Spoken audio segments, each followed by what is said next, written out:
Pats Mailey, good morning, everyone. My name is Joel Moffitt. I am the Director of Environmental and Special Projects here at Native Americans in Philanthropy. And thank you for joining our second listening session for the Tribal Nations Initiative for our brothers and sisters in California, Hawaii, and Nevada from our tribal nations and Native Hawaiian communities. To begin today, I'd like to welcome our host, the San Manuel Band of Mission Indians, and Chairman Ken Ramirez. I'd like to hand it over to Chairman Ramirez to give us an opening welcome and land acknowledgement. Amitan, Stitwa Ken, Aminonya Habitan Tabibinu, Amit Marayam. My name is Ken. I'm from the San Manuel Yahabitam Nation, and we are also known as Marayam. It's our honor to welcome all of you to our ancestral homelands here in the Los Angeles and San Bernardino valleys. I understand that you represent organizations in Nevada, Hawaii, and of course, California. If it weren't for COVID, we would have loved to have welcomed you here to the reservation and to our ancestral home. Our people have occupied these lands and exercised governance over them for thousands of years. Our ancestral territory takes in 7.4 million acres in Southern California. Our boundaries go from Los Angeles County east to 29 Palms to Barstow into Riverside County. San Manuel Indian Reservation was established in 1891 along the steep foothills of San Bernardino Mountains. We have our reservation, the original reservation was 640 acres. Today we have just over 1,100 acres, and we are taking more lands into trust soon. Like many of your ancestors, our ancestors were faced with many significant challenges and difficulties during their time. We here at San Manuel like to honor our ancestors by keeping our true values that they've left us with, and our values of giving and being great people to the local communities. So when we talk about philanthropy, we really do take the call to Yawa. Yawa is to act on one's belief to heart. And so we try to give our communities a hand up. This value was handed down by our Kika Santos Manuel, who led 30 remaining survivors after a militia was looking to rid the hills and the mountains of all Native peoples. My great-great-grandfather took his last remaining family members to the valley floor, and today we are all descendants of my great-great-grandfather. Everyone here on the reservation is related because they were all his children that he brought to this area, and their families grew and they thrive here now on the reservation. Today we're looking at bringing several of our family members back home to the reservation. Our footprint is very small, but we look to having more lands taken into trust as we will grow to 600 members, from 290 members today to 600 members in 2040. So our work is just beginning, and by acting collaboratively and together and united, we can be a strong force together. Again, I want to welcome everyone to our ancestral homelands. At some point in time, I'd like to invite you all out to San Manuel and to give you all a tour and to spend some time with each and every one of you. Thank you, Chairman. Thank you, Chairman. And those are great words. And I wish we were there too. You know, we'll get there. We'll get there soon enough. Next, I'd like to hand it to our CEO from Native Americans in Philanthropy, Eric Stegman, to give a welcome and an introduction. Thank you, Joel, and thank you so much for those words, Chairman. It's so good to be grounded at the beginning of this, and we're just very appreciative for your co-hosting this important event, and just really excited to welcome all of you who are participating here today. I'm Eric Stegman. I'm the CEO here at Native Americans in Philanthropy. My mother's family is from the Carry the Kettle Nakota First Nation in present-day Saskatchewan, but I grew up in the Seattle area, and I've been working in tribal law and policy most of my life, and most recently was running the Center for Native American Youth at the Aspen Institute, working with our youth leaders from across the country. When I got here to NAP, you know, we're a national advocacy coalition to increase investments in tribal communities and to make sure those investments are in line with our values as Native people. But one of the biggest things I realized was that a lot of the funders we were working with were wanting to help improve, all sorts of systems, education, trying to help with our juvenile justice systems, our environment. But there wasn't a place that I found where our tribal leaders and our tribal staff were really being engaged in the right way with the philanthropic sector. Our tribal nations and communities are vital as having a seat at the table when we're having these conversations about funding. We have lots of amazing Native-led nonprofits across the country doing incredible work, but we also have amazing tribal programs, directly at our tribes or at our Native Hawaiian communities as well. And the sector doesn't understand us well enough. They don't understand the diversity and complexity of our tribal nations and our tribal communities. And that's what we're beginning here today. And I'm really excited to welcome you to our second listening session. I want to give a lot of gratitude to my team, particularly Greg and Joel and Kathy, who are leading up this important new initiative.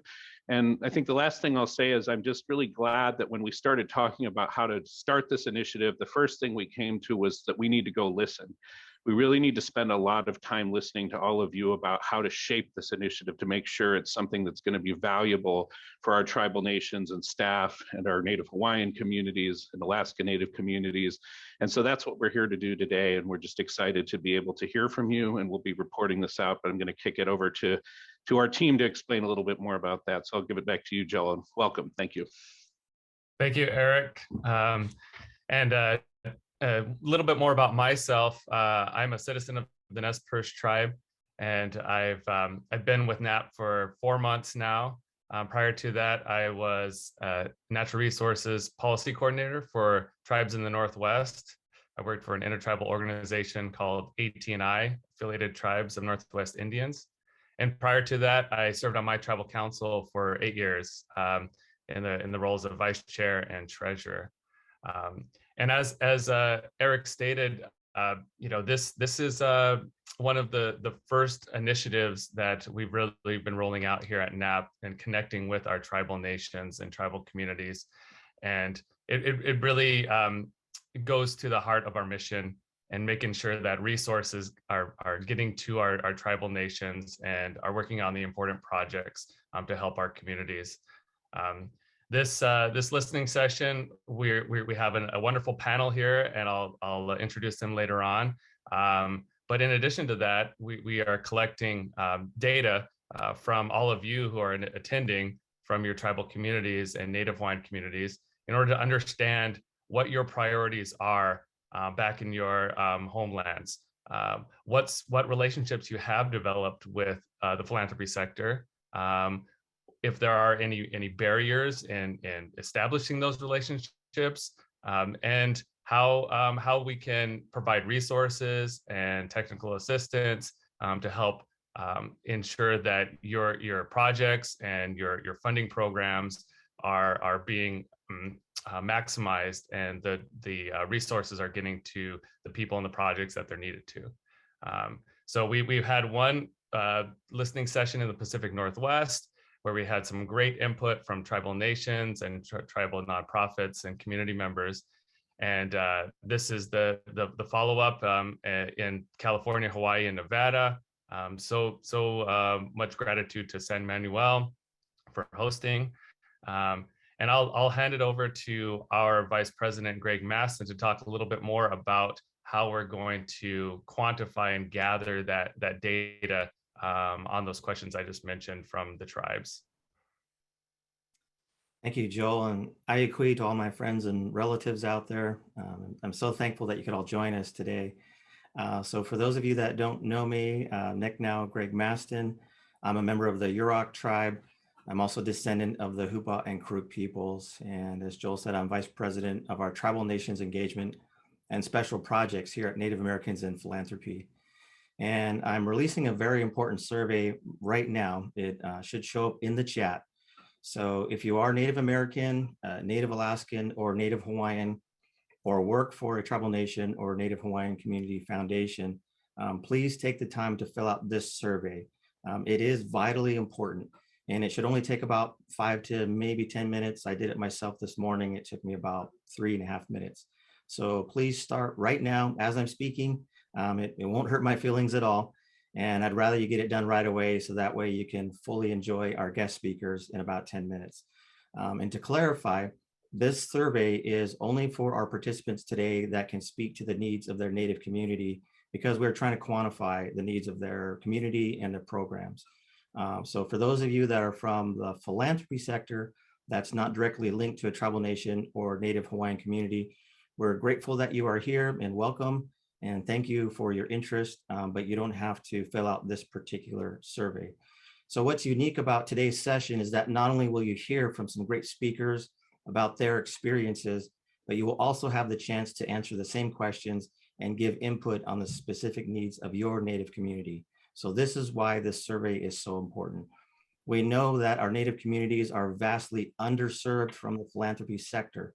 Last year alone in the US, over $490 billion went out from the philanthropy sector to support various programs and initiatives.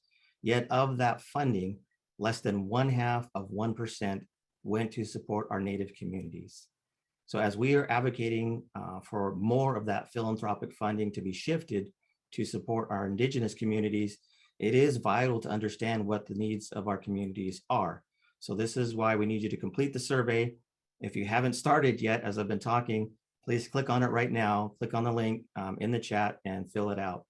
And if it helps, little bribery doesn't hurt. So after completing the survey, you can enter into a drawing and the winner will get a $100 gift card that can be used at most of our national retailers. And I'm also told that people have to hear something 12 times before it sinks in. So since I've already said survey 9 times, survey, survey, survey. So there you go. Okay, now I'm really looking forward to hearing from our panelists. I know you will hear important information about our Native communities, our priorities, about some of the great work that is taking place in tribal philanthropy, and how the philanthropy world can better connect to support our Indigenous programs and our initiatives. So thank you for your time. And I'm gonna kick it back to you now, Joel. Thanks, Greg. And I'll be mentioning the survey and the $100 gift card throughout this session so that you guys will get your input, and we'll make sure that the report that's generated after all of our 6 listening sessions incorporates the true needs of our tribal nations and Native Hawaiian communities. I'd like to briefly go over the format of the panel and the questions I'll be asking our esteemed panelists. And I'll introduce them very briefly, and then we'll go to the opening question to Chairman Ramirez, because we have only a few minutes of his time today. But our panel is made up of tribal leadership and leadership from the Native Hawaiian nonprofit sector. We have Chairman Ken Ramirez, who already welcomed us to this session from San Manuel. We have Chairman Joe James from the Yurok tribe. We have Miley Kelly Ipio Akoba from the Institute for Native Pacific Education and Culture.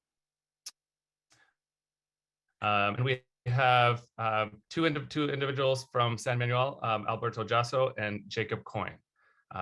And so we'll get to those esteemed panelists and listen to their stories from their respective tribal and Native Hawaiian communities and all the good work they're doing in partnership with the philanthropy sector. But first, I'd like to ask a question for Chairman Ramirez from San Manuel. Your tribal giving program has helped so many communities. Please share a little bit about your giving program and San Manuel's approach to philanthropy. Well, thank you for the question. You know, many years ago, San Manuel, as I stated in my opening, was nestled up in the foothills, and we were out of sight, out of mind, and very rarely did anyone ever pay attention to the tribe or the needs of the tribe. But there was an organization that did stand by our side many years ago. Our longest partner is 110 years old plus, as Loma Linda University. And a doctor would write out and they would deliver babies here on the reservation, and they would tend to some healthcare needs here on the reservation. Since that time, the values and the principles that guide the tribe and what it is that we do are really all about Yahweh, to act on our beliefs. And so all those many years ago when there was no one there to assist and to help or willing to step up to the plate to assist the tribe, those organizations that did stand by our side, such as Loma Linda, became our true partners and our biggest and longest partner today. Our goal to philanthropy here in the local area is to give a hand up approach. You know, there's a lot of organizations that would like a handout, but our approach on the philanthropy side is to give a hand up and not necessarily a handout. If we can help them create an infrastructure for their organizations, then they can thrive and they can help more people in our local community. And so our approach here at San Manuel is to be able to allow individuals and organizations to participate in the philanthropy programs that we set out to do here. San Manuel, over the last 20 years, has given $300 million to the local community and tribes across the country. So our value system that we have here on the tribe really was handed down by a great-great-grandfather. And it allows us to give back to not only organizations here in the local area, but our sister and brother tribes across the country. You know, we've been able to take through our principles in giving to be able to help tribes with tribal facilities and health programs and fire stations in certain areas of the country. And so our approach really is far-reaching. And as you may or may not know, here in the local area, philanthropy dollars for the big foundations flow to the Los Angeles and Orange County areas.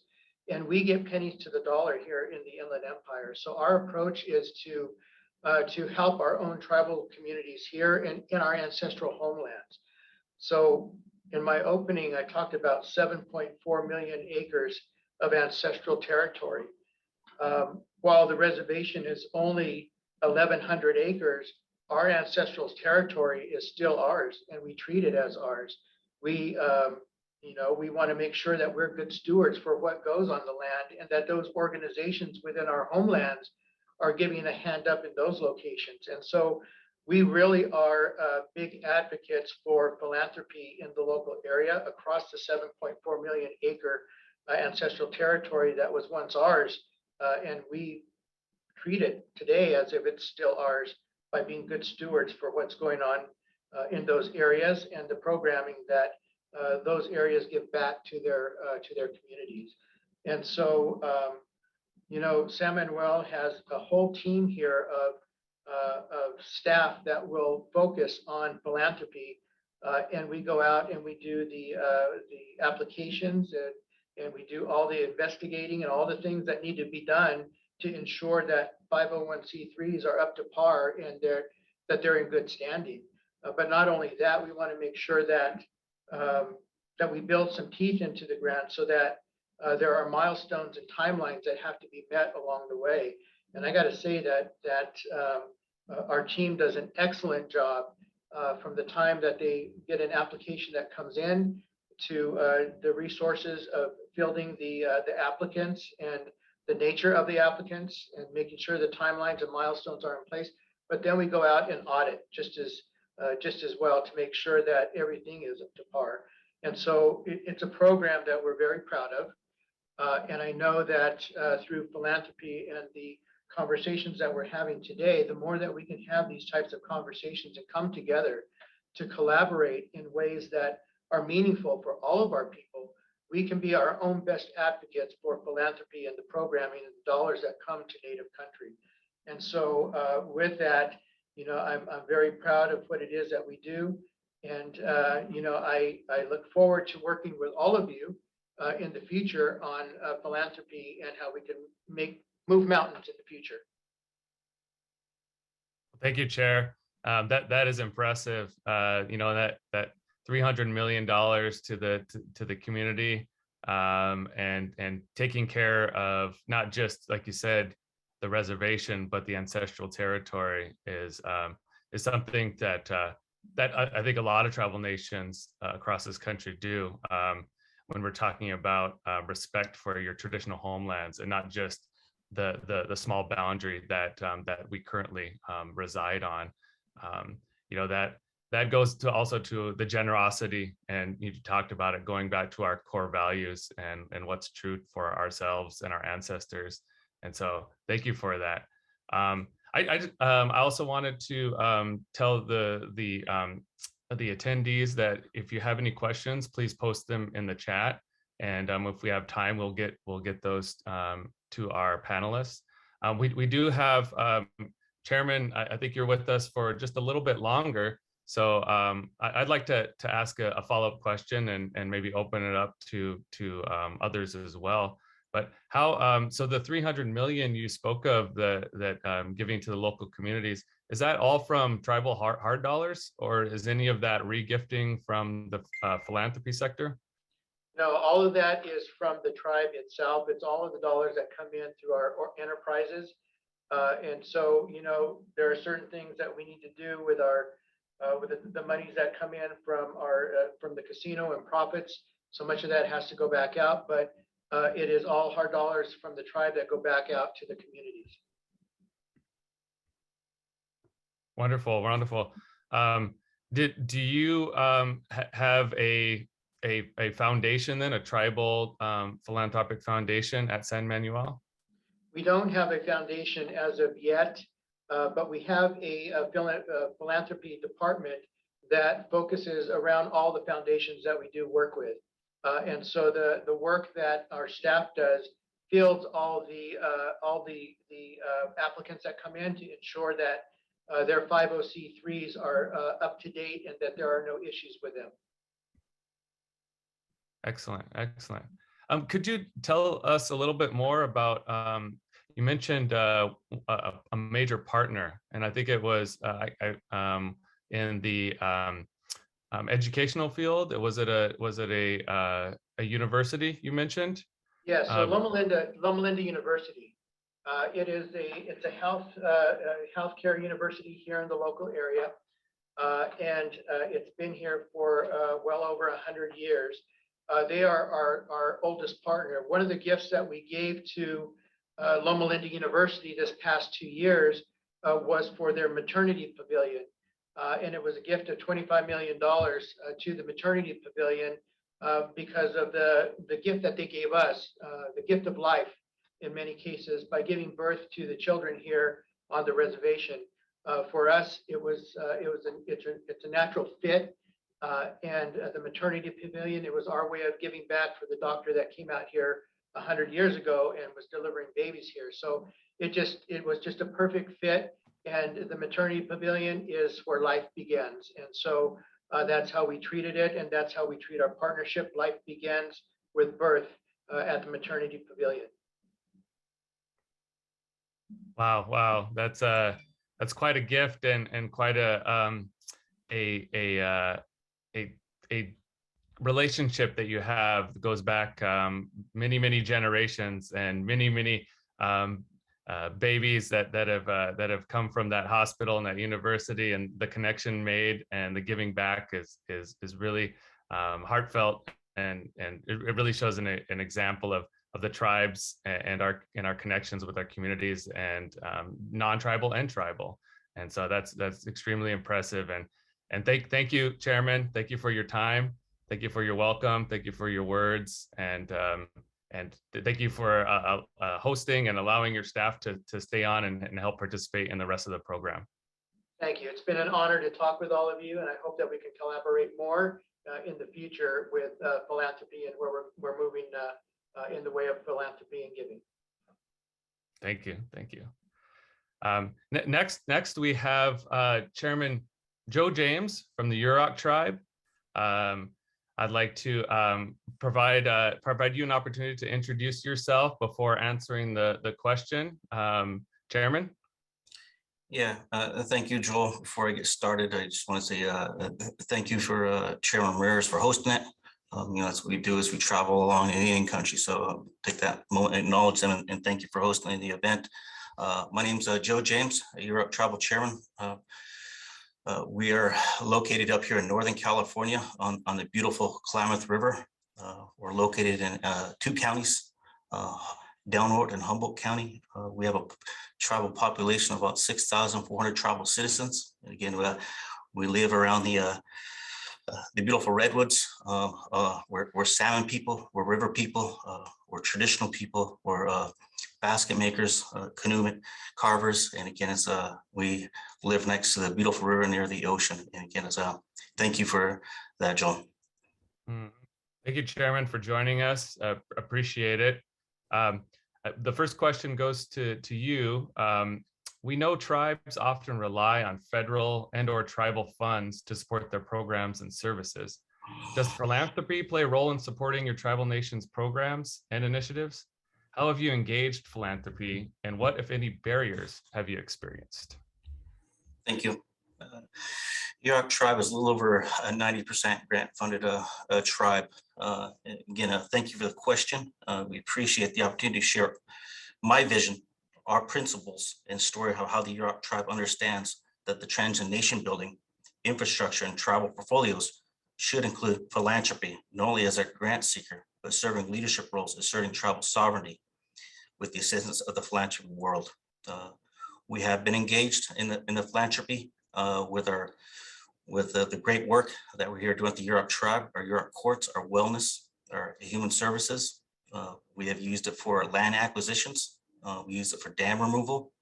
And we've done and many other things. And I can get into those a little later in the listening session. I wanted to talk a little about the barriers that you mentioned. The barriers that we face, but limited, include access to high net worth capital and financial markets and receiving funding directly, filling the gaps that are not necessarily provided by the government funding. As I mentioned earlier, we're 94% from the tribe. As a tribal chairman for my tribe, my whole vision and plan is to move our tribe forward, but at the same time, keeping our vision, our values and principles intact, but at the same time, moving our tribe forward to be independent.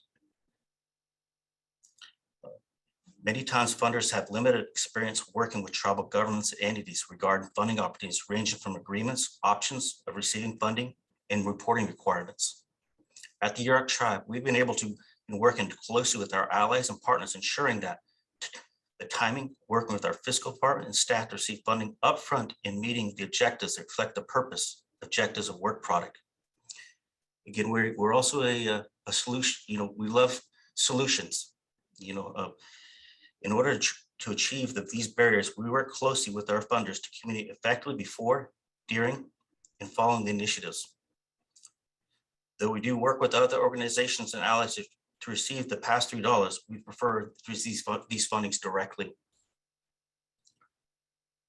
At the Yurok Tribe, we have a multifaceted strategy in our nation building efforts, including a team approach, including a natural resource management, our tribal court and wellness, our health and human services, and our planning and development, and others.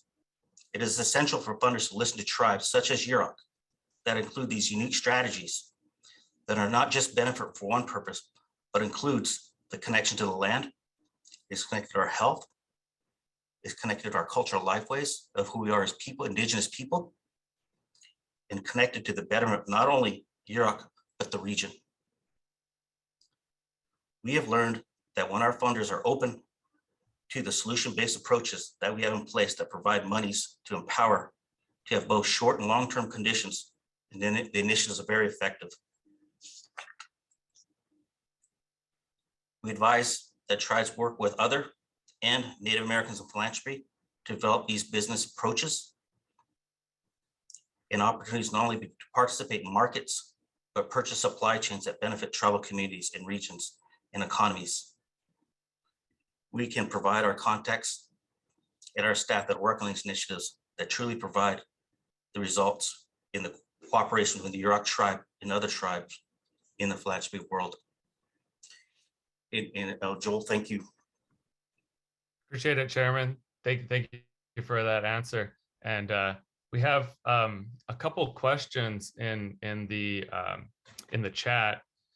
And since we have some time, I'll ask one of those, Chairman. Sure. How has your tribe decolonized philanthropy? The colonial structure of giving to community is based on measurable quantitative practices. How does your tribe differ in measuring data?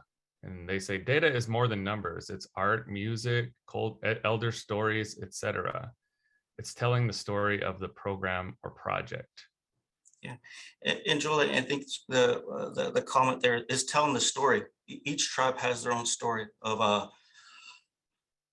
how they, whatever struggle they went through as a tribe, and I think that's what we as the Yurok tribes been able to tell that story, the great work that we're doing here on the ground with our staff, whether it's the education department, our tribal courts and wellness, our push and advocacy for the MMIW, the list goes on. As Chairman Ramirez mentioned earlier, is we're stronger together as tribes and indigenous people to be that point. And again, I just wanted to, for us, it's been that communication, that dialogue, that trust, and being able to advocate and tell our story and introduce ourselves to philanthropy world. And again, there's a lot of great work, not just the tribes doing, a lot of nonprofits that have been doing it for quite some time, doing a lot of great work. Indian country is doing a lot of great work. And I think I thank you for letting us have this platform to share who we are in our story. And again, thank you. Thank you, Chairman. And I think, when you mentioned that you had 90% of your funding comes from the federal grants, yeah. I think that's very common across Indian country.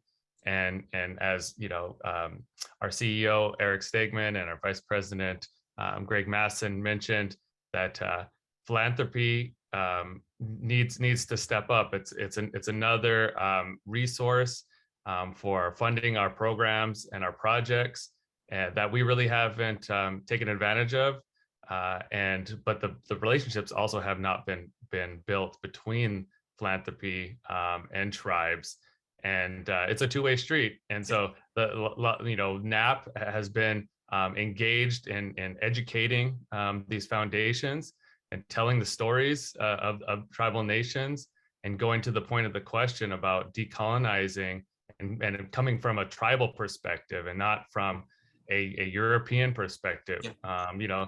As the Chairman Ramirez talked earlier, giving and generosity is at the heart of tribal cultures. And so this is something that we are trying to highlight and take to the next level. And so really appreciate you being here and sharing your story from Yurok, and all the good projects that have been supported by philanthropy, but also all the opportunities in order to increase that good work. The next panelist we have is from Hawaii, Maile Keli'ipio Akoba, Executive Director for In Peace, which is the Institute for Native Pacific Education and Culture. And I'd like to give her an opportunity to introduce herself a little bit more before I ask her a question.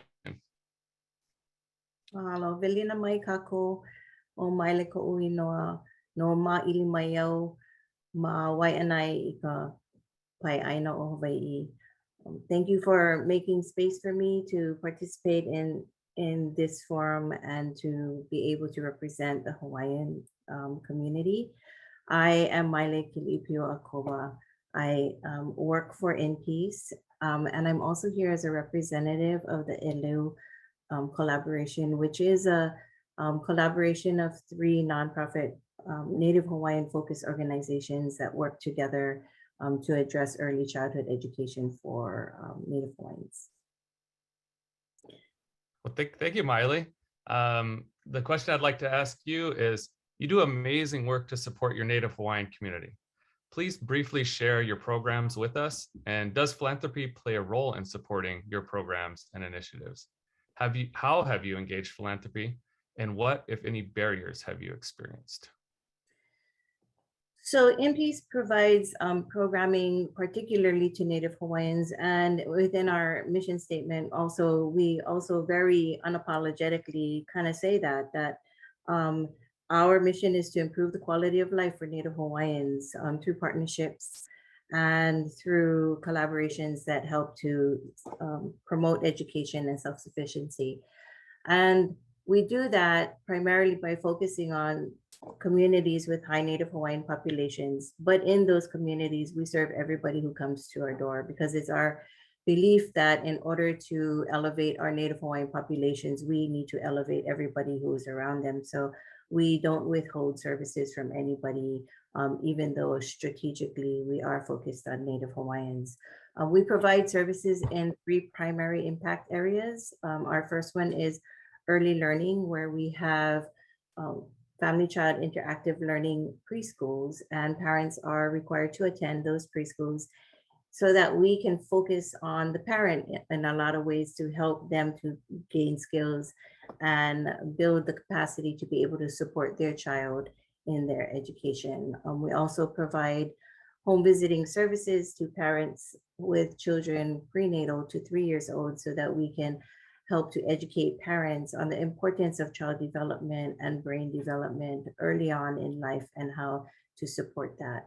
Our second impact area looks at educational equity and looking at it from a community lens and ensuring that our Native Hawaiian children have role models and teachers who look like them, and that they're proud of who they are and the culture that they come from. We have programs, leadership programs for youth that span from ages 8 to 14. We work really closely with all the elementary schools, and we provide, and the intermediate school, and we provide them with cultural identity workshops in order for them to kind of grow and become the leaders of tomorrow.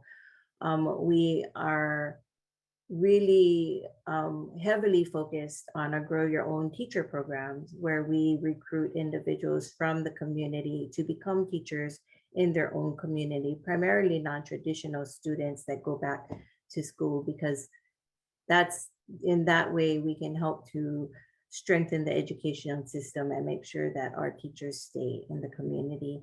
And then our third impact area is economic development, where we provide individuals and families with financial capabilities workshops to help them develop a positive relationship with money, decrease debt, and increase savings. And we also help community members with business startup ideas to help develop and establish their businesses so they can support their families and be able to plan for their family's future. We engage philanthropists in a number of different ways. I would say that for us and for the other ELEO partners, we are highly reliant on federal and local government grants.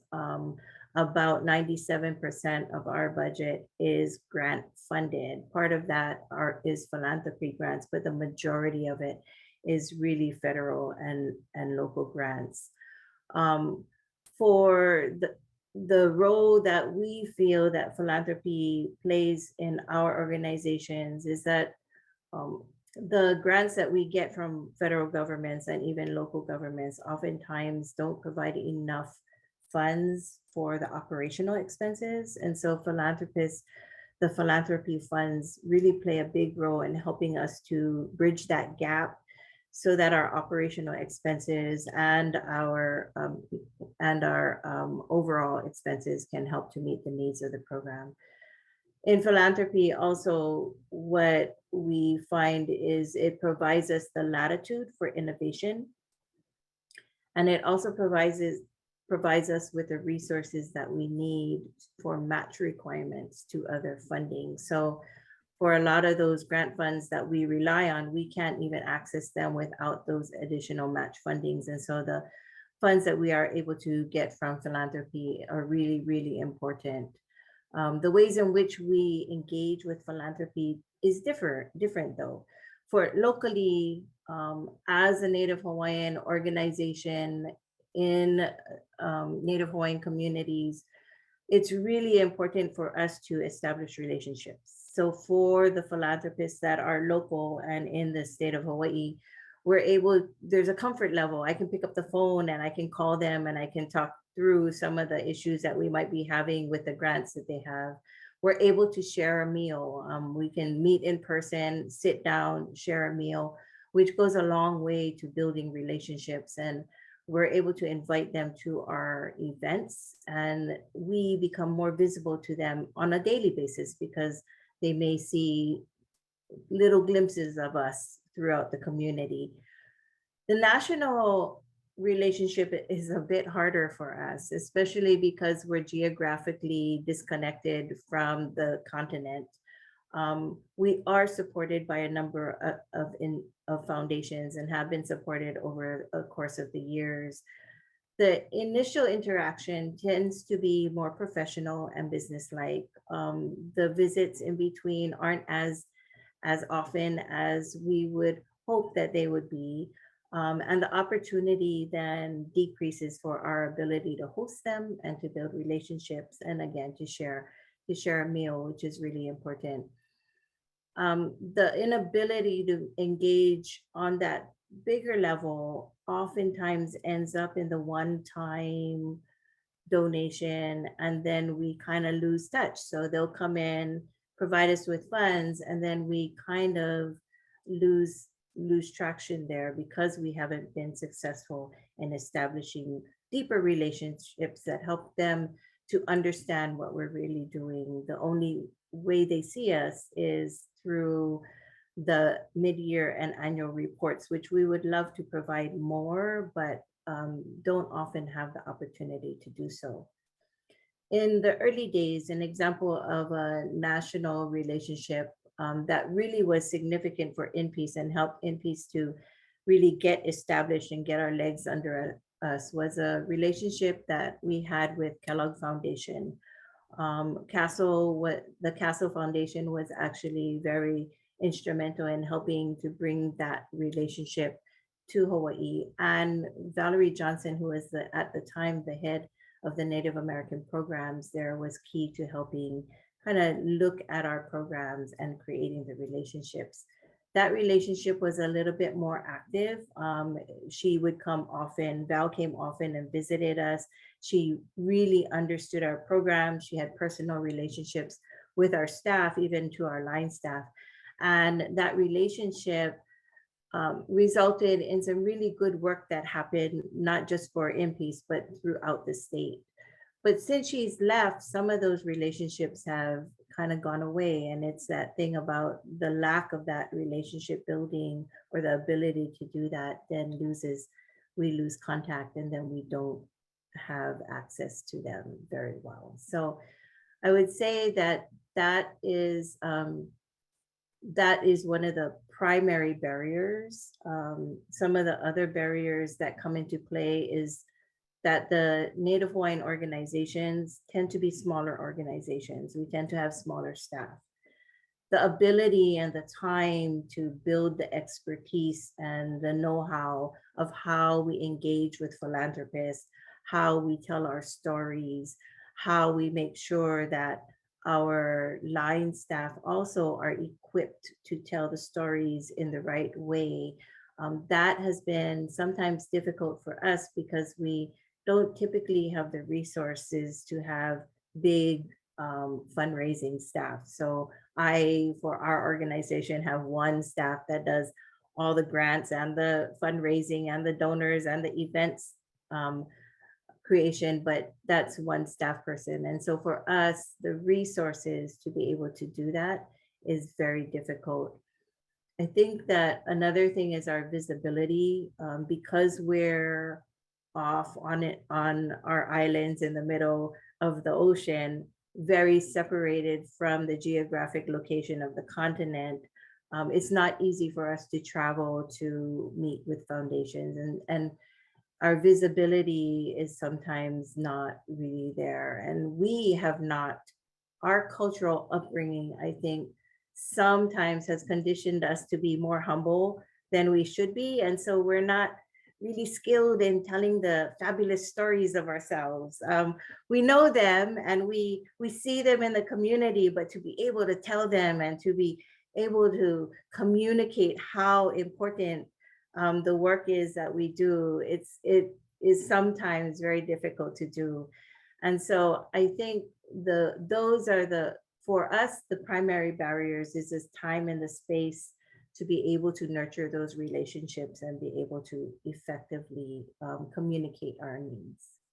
Thank you, Miley. And you do so much great work with you know, in without the resources and without the capacity, and in spite of those barriers, in spite of the disconnection and being in the middle of the ocean, you still do all that great work. So appreciate you telling your story. Appreciate Chairman James and UROC and telling your story and all the great work that you're doing in your communities with philanthropy, but mainly with the federal dollars. And I'd just like to, before we go on to the next question, want to mention that we do have the survey that Greg Mastin, actually our staff, Kathy Tugnuck-Nolan, just put back in the chat.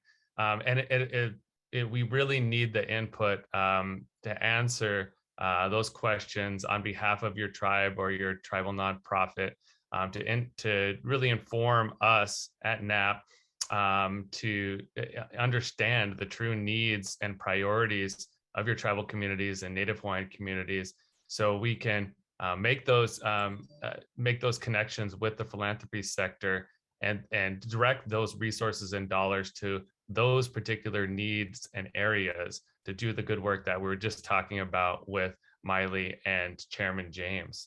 And if you fill that out, you got to fill it out all the way, but at the end, you'll be entered into a drawing for a $100 gift card. So I just want to highlight that as well. So on to the next question for Chairman James. And this will be a similar question on the survey. What are the top needs in your community at UROC? And where do you feel philanthropy's funding could best be used to support your community? Thank you, Joel. A lot of needs, you know, again, as on our end here, but again, as some of the things that come to right at the top. Infrastructure is critical for us as we continue to build infrastructure, housing, water, our tribal courts, our law enforcement, education, land acquisition, business development. Those are things that are come to our mind on our end at UROC. I think you said how do you feel philanthropy could be to support a community? As I mentioned earlier, the things that we are doing here at UROC, you know, working hard and moving at the end of the day on behalf of our people and our community. Our tribal council works hard, our staff works hard. But again, what we're doing is leveraging our dollars and filling in the gaps. That's what philanthropy can do, and really tell that story as for us as UROC people. And again, what we've been doing is putting pillars for generations to come. And so our next generation can continue that great work that we have done. What our council has done before us, we recognize that. And again, there's so many things that philanthropy can do, like I said, land acquisitions at UROC. You know, climate change, yeah, it's here, but it's not new for Indigenous people. We have been doing fire quite some time now here as Indian people, clearing the landscape, fire prevention, improving the creeks, the streams, the natural resources for our salmon. And again, as a restoration is a huge effort for philanthropy that could help us to fill a huge gap for our river for generations to come, with dam removal coming around the corner. Joel, one of the things that's coming around the corner for us that's near and dear to my heart as we get closer, our California condor is coming back home in Northern California. It's been over 100 years. Our staff has been working hard. Really excited about that, and our heart pounds day by day, month by month. But at the end of April, we're looking to get reintroduced. There is an opportunity there for philanthropy that help and assist. And again, that's a huge story right there for us, and we're really excited about that work. And again, we're touching a lot of it. And again, at the end of the day, we always go back to who we are, our cultural lifeways, our values as traditional people, and having that UROC traditional village mindset, as you said earlier. The chairman said, and we have the same values: pick each other up, take care of each other, love one another.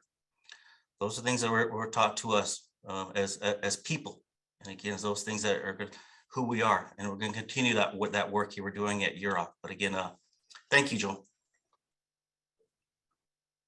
Thank you, Chairman. Appreciate that. I want to ask a similar question to Miley. What are the top needs in your Hawaiian community, and where do you feel philanthropy's funding could best be used to support your community?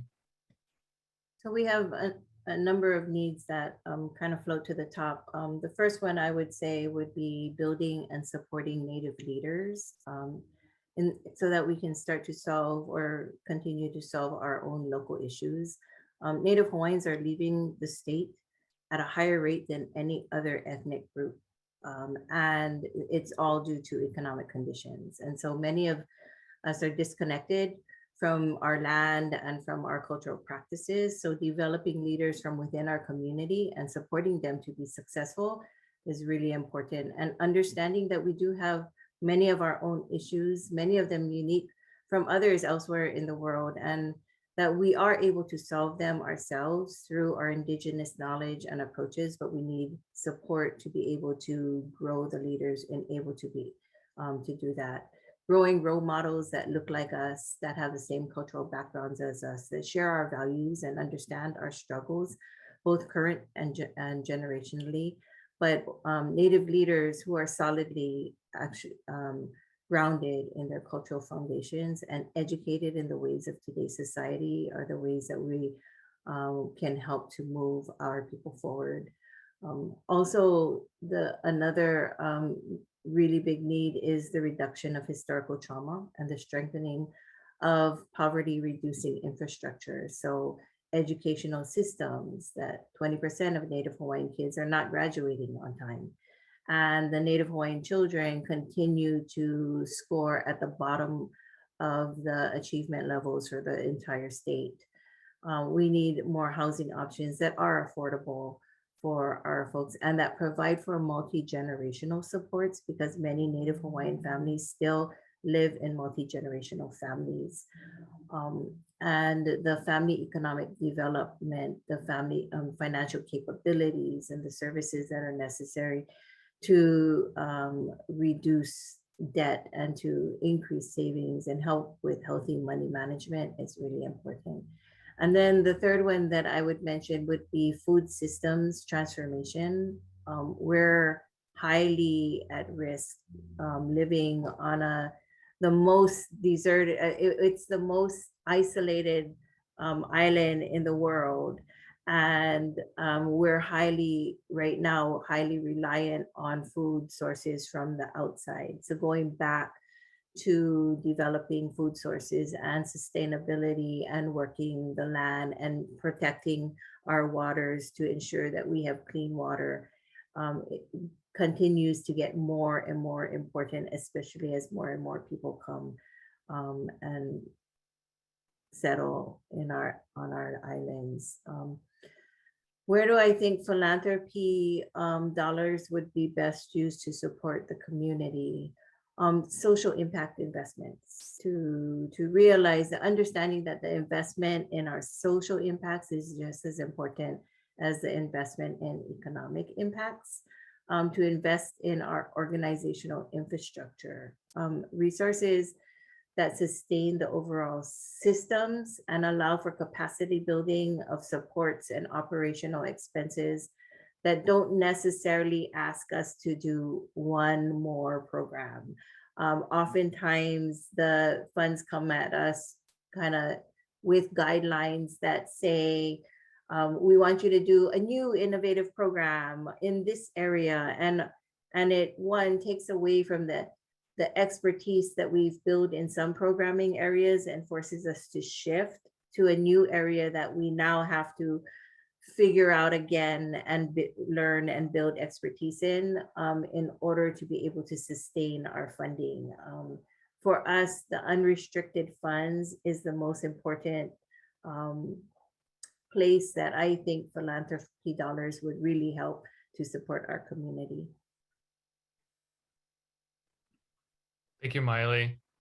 And those, there's so so many needs within Indian country and within your communities in Hawaii, and there, but there's also so many opportunities as well.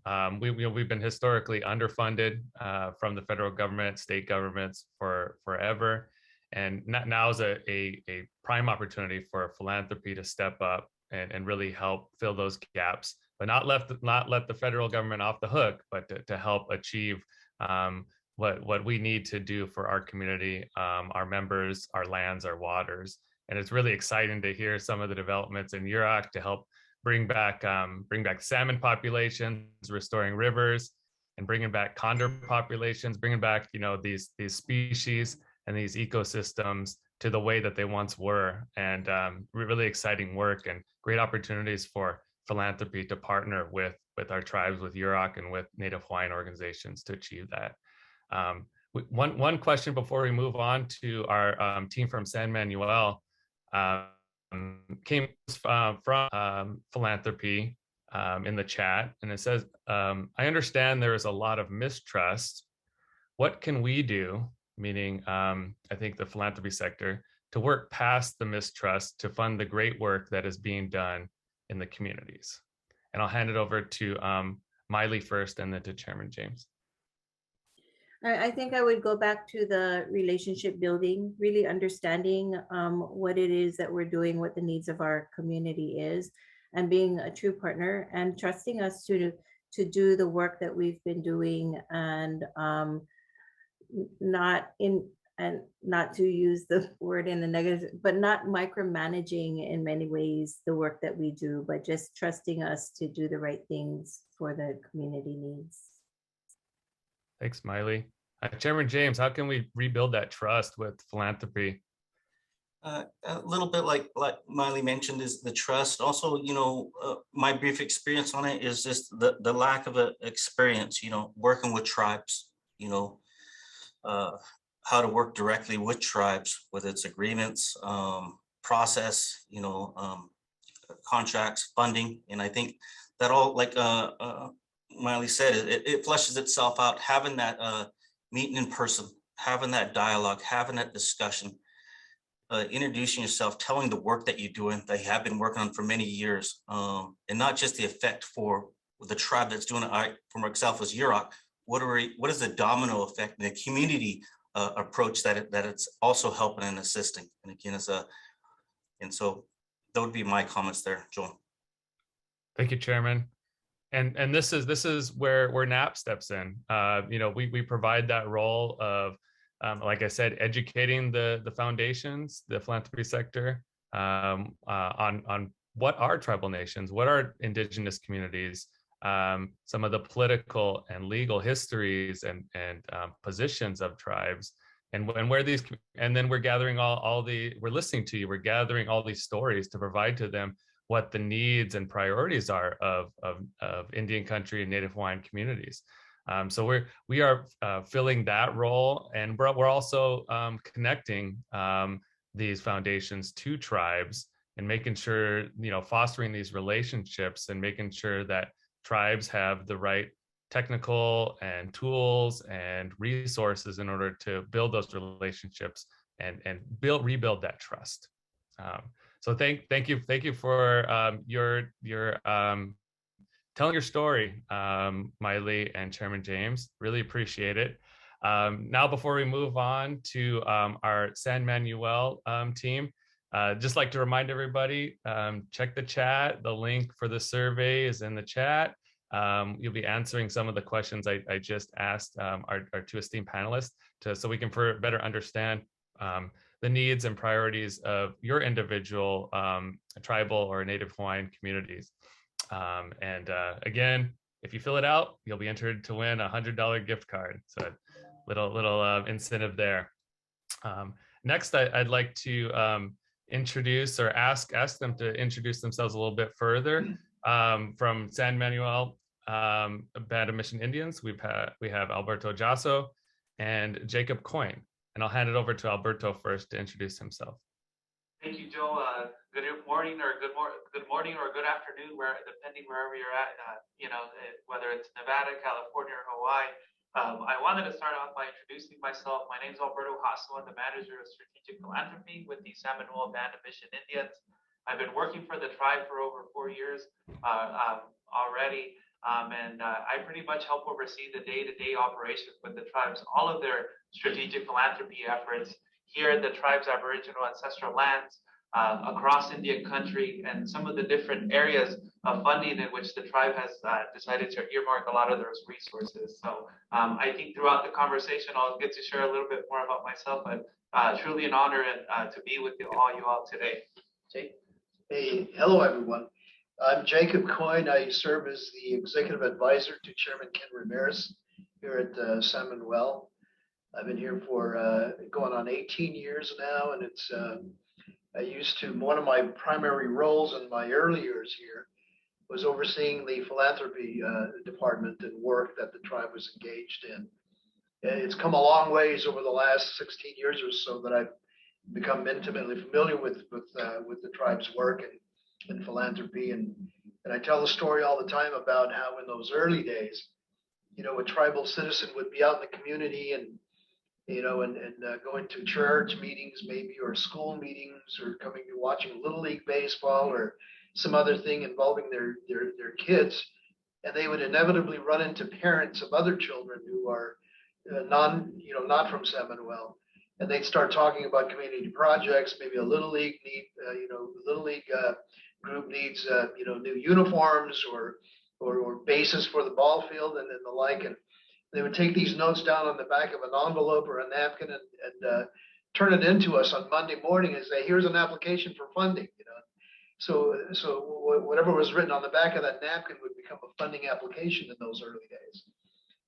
Again, now we've come a long ways, since those days, and then we have I think a very good, very strong, very complicated and complex system of philanthropy here with our group. Alberto has overseen a good part of that evolution and growth, and really proud of the work that they've been able to do over the last 5 or 6 years. So look forward to again further dialogue. Thank you, gentlemen. And I'm glad you're here, Jacob and Alberto, especially for those stories. Give some perspective of where we've been, where we came from, and the progress we've made, and how we're building on all that good work. First, I'd like to ask Alberto a question, and then I'll go to you, Jake. Please describe your tribal giving program's infrastructure, capacity, staff, and processes.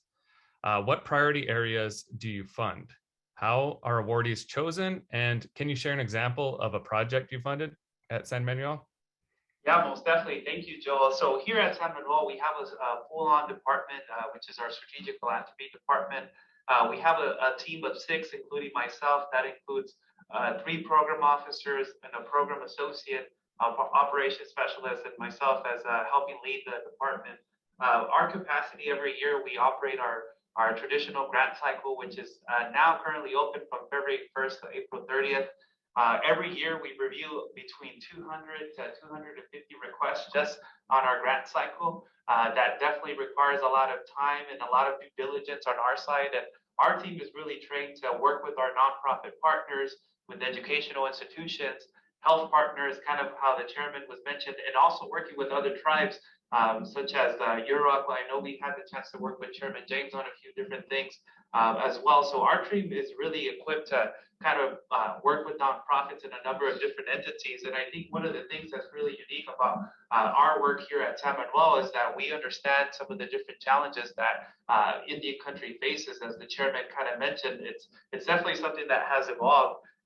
For us, with our infrastructure, in addition to our staff, we also have a grant management system that really helps us process a lot of the 200 and 250 requests that we get on an annual basis. And this starts all the way from the point of application submission to reviewing the request, to bringing it forward to our tribal council for review and approval, to making sure that accomplishments are fulfilled throughout the course of the grant term. So that's kind of like on the software IT side of things as well. We focused on 4 different giving pillars that the tribe has said. These are the 4 areas of focus that we want to focus on. And the first one is reinforcing healthy and resilient communities, right? This really supports a lot of the different health projects that we oversee. We have built clinics, we have funded maternity pavilions, as the chairman have said, because for us, health is very important. We want to make sure that we have a healthy community in order for them to continue to build a good quality of life. The second one would be inspiring our future through education. That's where we really provide scholarship support, create new programs that really help uplift Native American communities to continue their higher education, whether it's at a community college, a trade school, or going on to a 4-year university.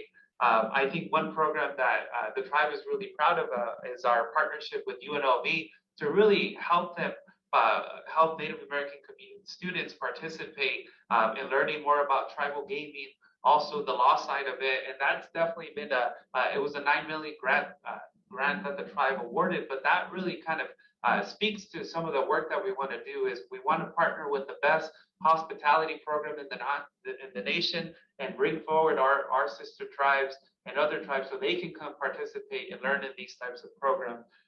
The other one is empowering lives. We understand that sometimes food, shelter, and water and fulfilling some of the basic needs is what we need during a time of disasters. Last year, there was a few wildfires that impacted a lot of the tribes in Northern California, and we reached out and said, hey, what do you need? And a lot of it was very, hey, we need food, shelter, water, just to kind of get things going while we go through this disaster. So under the Empowering Lives Giving pillar, that kind of fulfills some of those things. And the last one is preserving our cultural traditions and empowering Indian country. And that's where we really like to support gatherings, language programs, the arts, musics, because we want to make sure that our tribal youth and others in the community understand the importance of storytelling about, keeping history of the language and making sure that it's preserved. I think one project that's very interesting for us that we work on is Okeyawinge, which is formerly known as San Juan Pueblo, and they're a pueblo in New Mexico. And for that project, the tribe awarded about $1.5 million in grant funding, and it really helped provide additional housing opportunities for some of their tribal citizens. I think one of the things that was very unique about San Manuel and that overall project is that there was the tribe, and then there was also the housing authority that had secured federal grant funding through the Indian Community Development Block Grant Program. And they had a lot of the primary resources that they needed to get that project going, but they needed that match component. And that's where San Manuel came in and provided that private investment to make sure that they secured an additional $8 million in federal grant funding to bring that project forward. And I think for us here at San Manuel, that's what makes us very unique. That's how we kind of break that barrier of trust. I think that was one of the questions, is really getting into the conversation and having a dialogue with our partners is how can we truly help this project? And for Okeyawinge, that was the way that we were able to leverage our private investment to really bring that project forward. All of our grants are approved by our tribal council. They participate in the review and approval process of all grants requests and so on. We receive a lot of them, as I mentioned, over 200, but they want to know where their funding is going. And also, too, we want to make sure that we're always good stewards of our funding as well. So I hope that covers it, Joel. Yes, thank you, Alberto.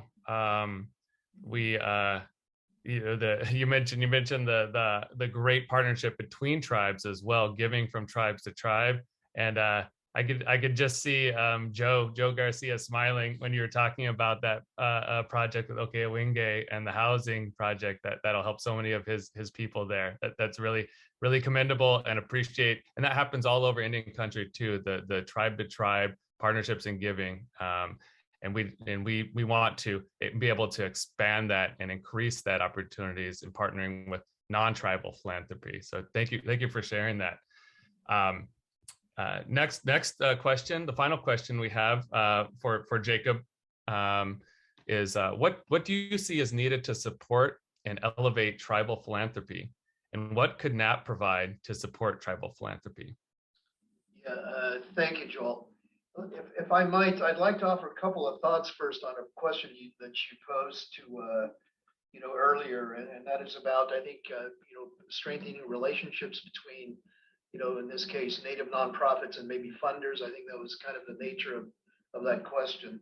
A couple of things came to mind because we experienced this, at least I did, when I was involved directly in the tribe's philanthropy and community outreach. One of the things that I would urge, Native nonprofits to insist on is having clear, and clear gift agreements in place, right? The gift agreement is so fundamental and so essential to understanding what is expected of that grant and that grant award, both from a Native nonprofit standpoint and from the funder's perspective, right? I mean, we've experienced a couple of situations in those very early days where we didn't give much thought to a detailed gift agreement and instead used what we would refer to as conveyance letters, right, to the grant to award grants, and we find later on that they're not so effective when it comes to trying to understand what did you actually deliver under the provisions of that grant. And so again, clear, and strong gift agreements with, if I were a Native nonprofit or a nonprofit of any sort, I would want that to be in my files when the relationship is established. The other element would be, especially as a Native nonprofit, you are presumably involved in some specific issue of expertise, right? I mean, you're either in education, maybe healthcare, or environmental, stewardship, something that essentially suggests that you will be an issue expert in that area. Well, as a funder and being involved with funding Native groups in those areas, we from time to time will require information and data about the state of healthcare in Indian country, or the prevalence of diabetes in Indian country, or what are the graduation rates among Native students from colleges and universities, and we presume that the people who are in charge of those issues are the experts, and there have been a time or two when we've called organizations asking for that data and been disappointed, to be quite honest with you.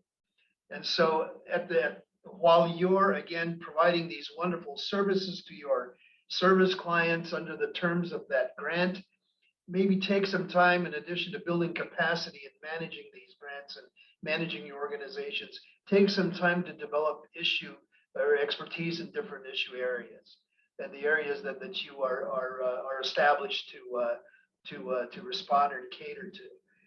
And we find that if there are many more who we've called and asked for information and data, and they've come through, without hesitation, and that's helped us when we make arguments to congressional committees and state committees and local governments on this or that issue.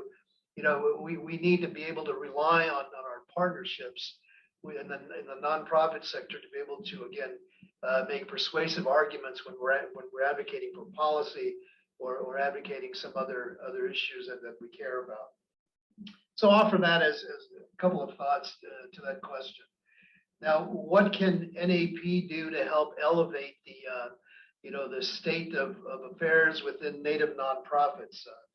A few months ago, in fact, in October, we were a participant on a panel at the Global Gaming Expo. It's the largest gaming show in the world in Las Vegas, and we were invited to be a participant in, I think they call it a fireside chat, and somewhat of a casual conversation between Sam Manuel and the moderator there, who happened to be the president from UNLV.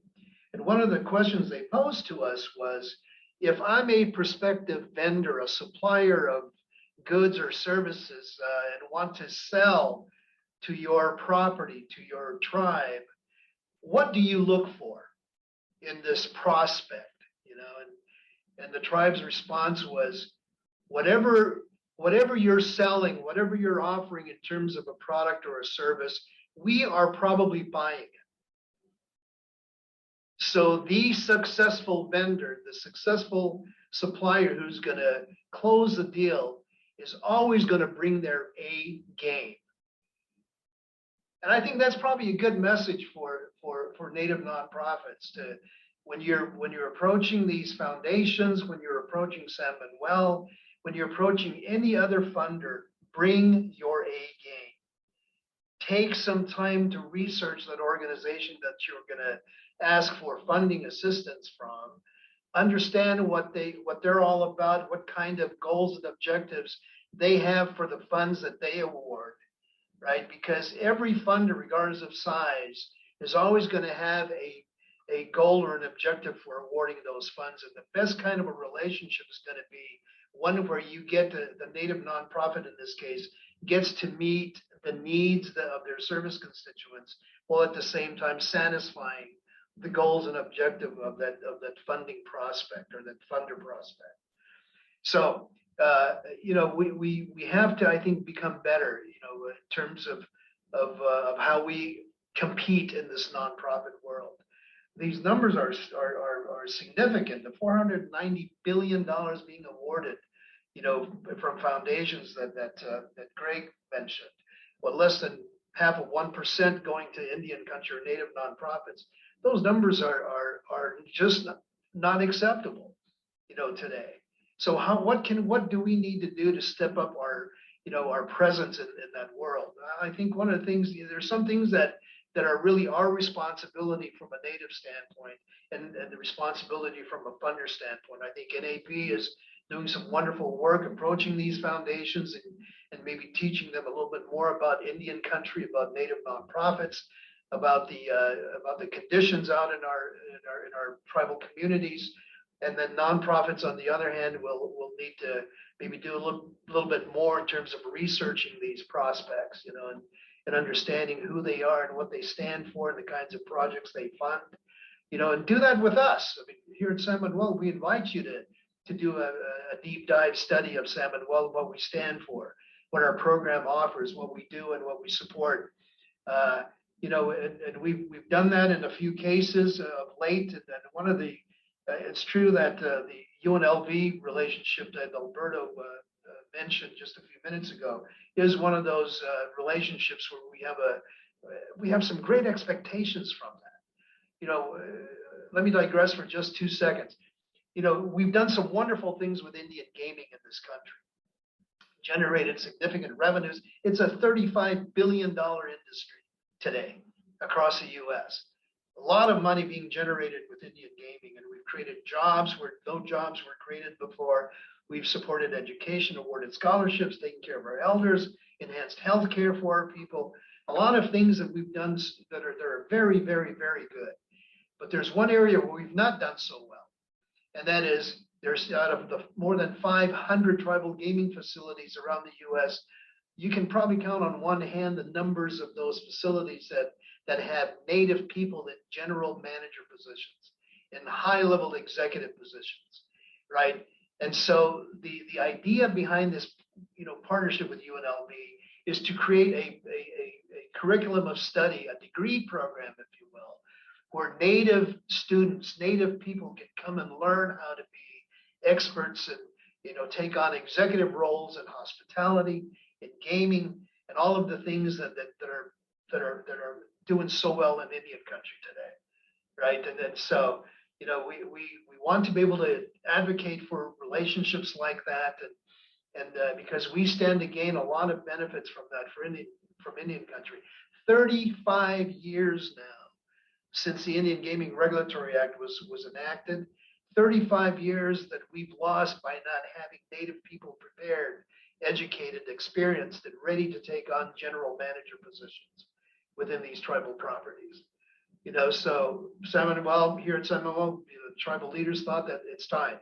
We got to do something about that glaring gap. And so this was our offer to help address that challenge, so that we can, again, get more of our Native people involved in those positions of leading our tribal gaming industry across the country. So again, Native nonprofits, bring your A game. I mean, let's understand that these funders have an obligation, a responsibility, a goal, and an objective they have to meet with their funding, with the dollars that they award.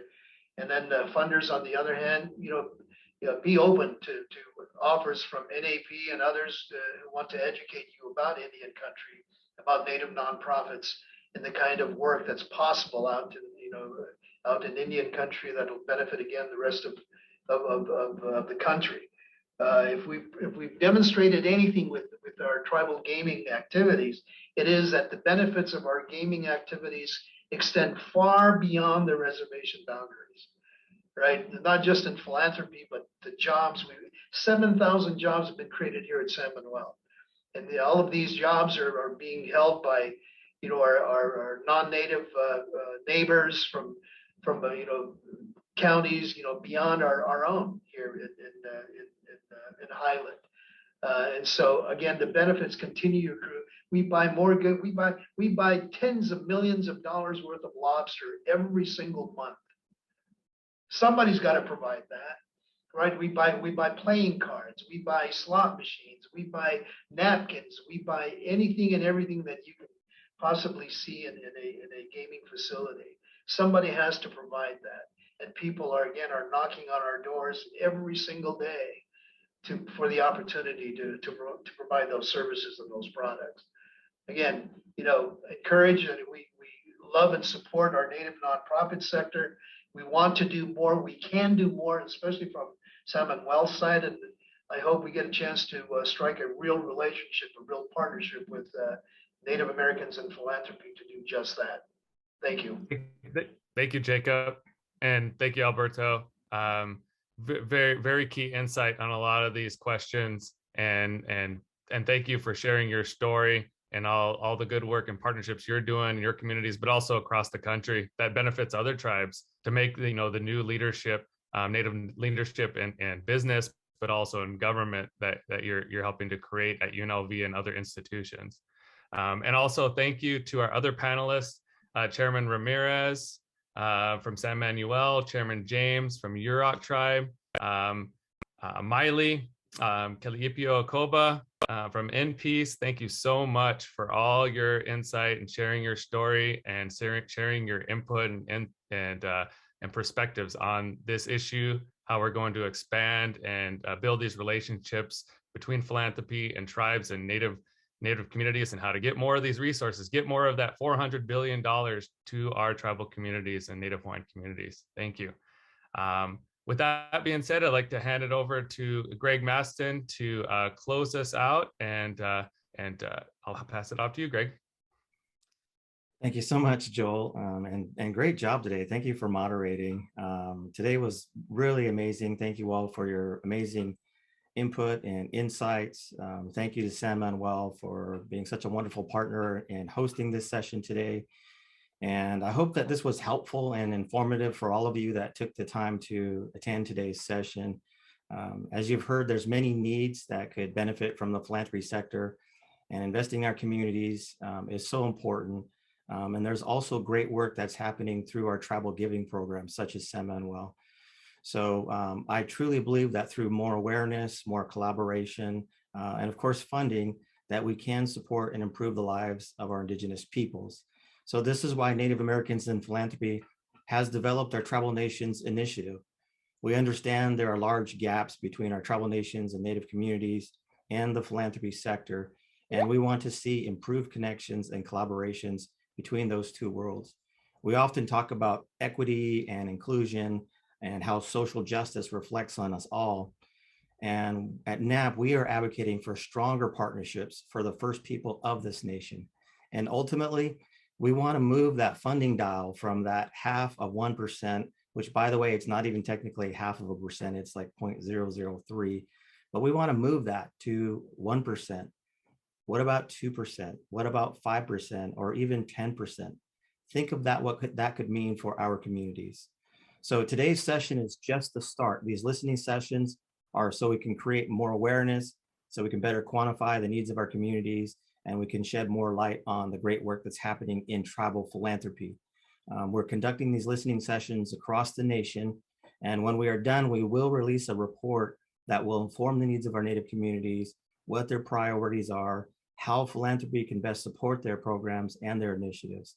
And we'll also provide key information on our tribal giving programs, their impacts, and how the philanthropy sector can work with these entities for a more comprehensive approach in supporting our communities to see greater impacts.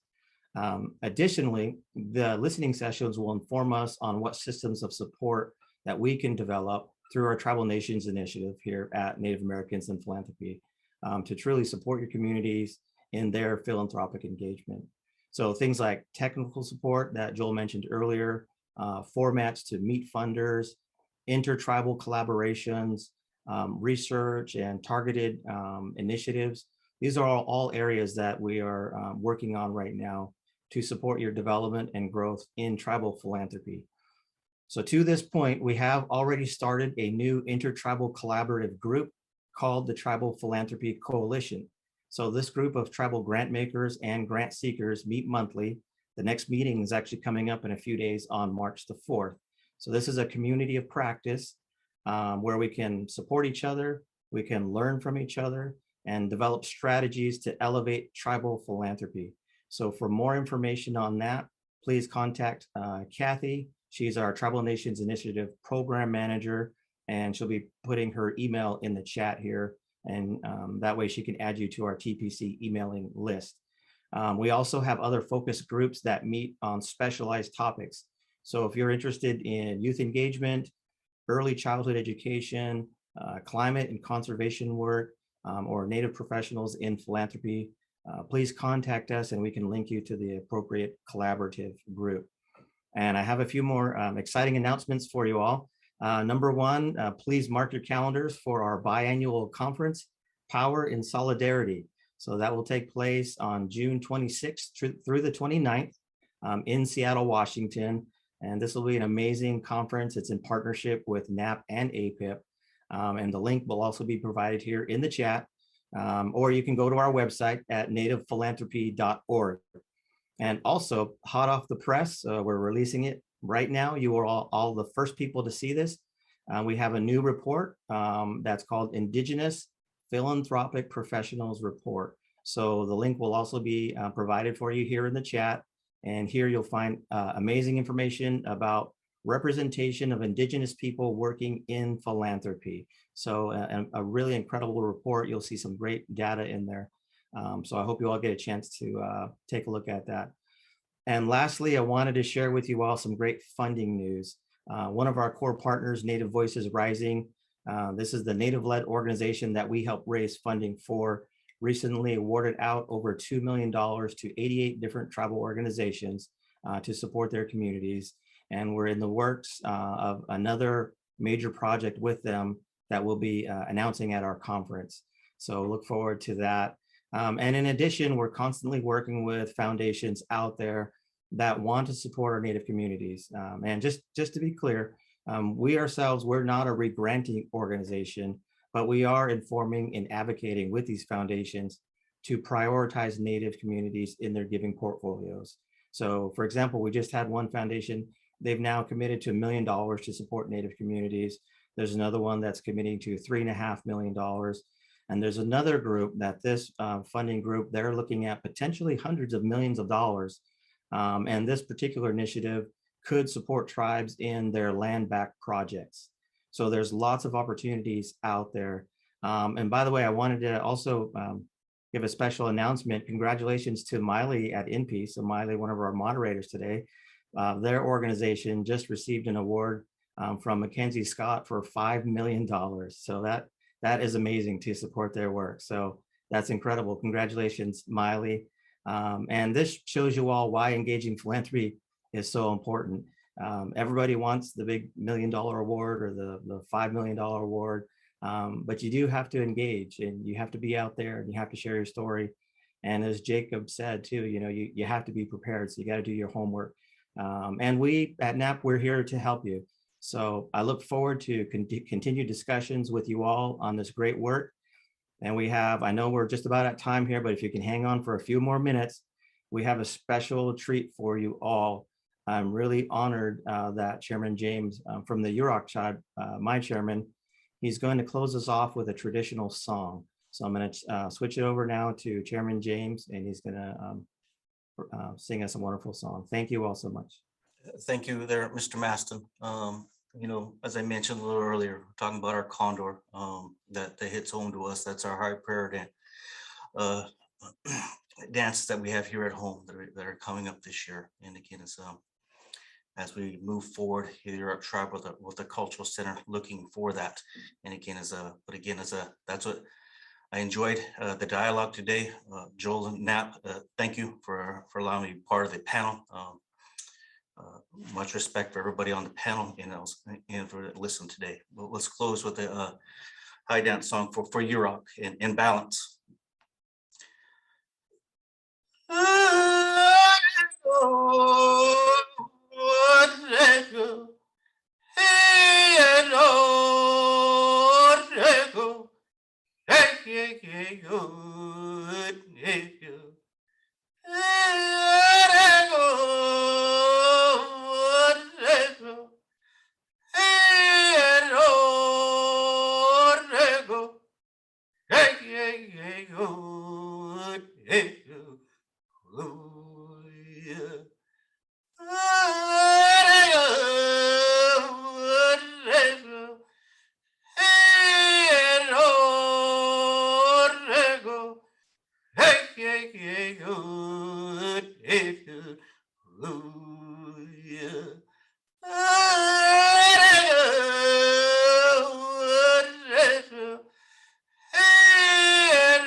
Walk from our prayers to you guys. Thank you. Walk